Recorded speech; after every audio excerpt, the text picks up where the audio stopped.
মাই লেগেছিল, পথ আমারে দিয়েছিল না।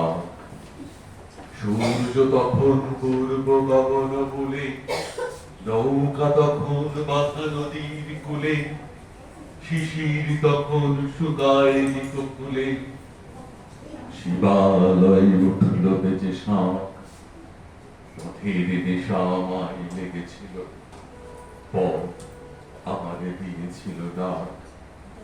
বাউল কবির একটি ছোট্ট কবিতা শুরু দিয়ে আমি শুরু করলাম, আর শেষ করব একটি ছোট্ট কবিতা, রোমান্টিক কবি রবীন্দ্রনাথ ঠাকুরের প্রতিজ্ঞা। কি প্রতিজ্ঞা করেছেন শুনুন। 70 বছর বয়সে, আমি হব না তাপস, হব না যেমনই বলুন চিনি, আমি হব না তাপস নিশ্চয় যদি না মেলে তপস্বিনী। আমি করেছি কঠিন পণ, যদি না মেলে বকুল বন, তবে হব না তাপস, হব না যদি না পাই সে তপস্বিনী।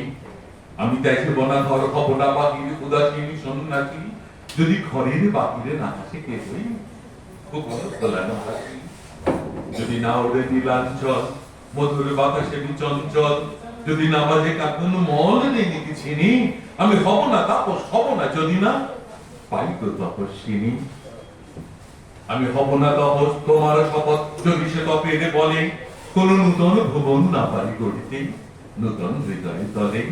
যদি জাগায় বিনার তার, কারো টুটিয়া মরম দাঁত, কোন নূতন আঁখির ধার না লই চিনি, আমি হব না তাপস, হব না না পেলে তপস্বিনী।